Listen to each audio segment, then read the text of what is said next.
Chapter 5 judiciary का part 2। इससे पहले पार्ट 1 में हम लोग काफ़ी कुछ देख चुके हैं।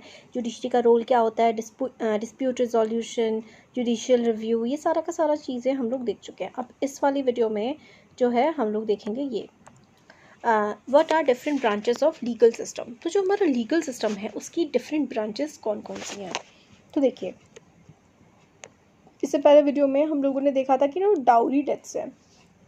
डाउरी का मतलब होता है दहेज। तो दहेज की वजह से जो बहुत सारी विमेंस की, औरतों की डेथ हो रही है, falls within what is considered as a crime against society. तो जो डाउरी डेथ है, मतलब किसी एक लड़की को जला करके मार देना इस वजह से कि वो दहेज नहीं ला पा रही है, दोबारा बार बार शादी में दे दिया, फिर उसके बाद बार बार ससुराल वाले दहेज की मांग कर रहे हैं उससे, और नहीं वो दे रहे हैं तो मार दिया उनको, लड़की को। तो ये क्राइम अगेंस्ट सोसाइटी है, मतलब पूरे समाज के खिलाफ ये क्राइम है। And is violation of criminal law. तो मार दिया भाई, क्राइम क्या है, ये क्रिमिनल लॉ है। In addition to criminal law the legal system also deals with civil law cases. तो चोरी करना और किसी को मार देना, मर्डर करना, ये सब क्रिमिनल लॉज होते हैं।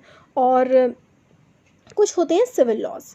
तो सिविल लॉज क्या होते हैं, जैसे कि मान लीजिए किसी के बीच में लैंड डिस्प्यूट हो गया, जैसे कि ज़मीन को लेकर के झगड़ा हो गया है, तो इस तरीके के जो है, मतलब किसी को नुकसान नहीं पहुंचाया जाता है, बट झगड़े किस वजह से, जैसे किसी की ज़मीन को लेकर के, प्रॉपर्टी जो डिस्प्यूट्स होते हैं, इंजरी नहीं पहुंचा रहे हैं किसी को, तो इस तरीके की, जैसे कि डाइवोर्स लेना है, अडॉप्ट करना है, तो ये सारे के सारे जो केसेस होते हैं ये सारे सिविल लॉ के अंडर आते हैं।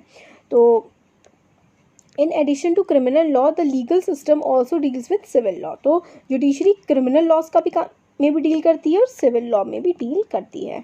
तो 2006 में to protect women act against domestic violence act जो है पास हुआ था, घरेलू हिंसा के खिलाफ कानून आया था, है ना।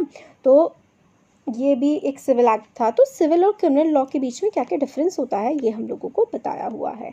तो जो सिविल लॉ है डील्स विद कंडक्ट और acts that law defines at offences, मतलब कुछ गुनाह किया है, जैसे कि विमेन को परेशान करना, मर्डर करना या फिर दहेज लेना। और सिविल लॉ कौन से होता है, जिसमें कोई हार्म या नुकसान नहीं पहुंचाया जाता है किसी को, जैसे कि लड़ाई हो रही है, जैसे कि दो भाइयों के बीच में ज़मीन के ऊपर कुछ दिक्कत हो गई है, ठीक है, या फिर रेंट का मैटर है कि किराएदार ने किराया नहीं दिया है, उसके खिलाफ केस चल रहा है, या फिर डिवोर्स के केस चल रहे हैं, तो ये सारे के सारे सिविल लॉज, मतलब किसी ने दूसरे को नुकसान नहीं पहुंचाया फिजिकली, बट एक हक की लड़ाई है बस। तो ये है पहला पॉइंट डिफरेंस का। दूसरा है it usually begins with the lodging of an FIR. तो जो क्रिमिनल लॉ होते हैं, क्रिमिनल केसेस होते हैं, उस पर एफआईआर लिखी जाती है with the police who investigate the crime after which a case is filed in the court. FIR लिखी जाती है जिसमें इन्वेस्टिगेशन करती है पुलिस, और इसमें पिटीशन होती है। Petition has to be filed before court में पिटीशन डाली जाती है, ठीक है।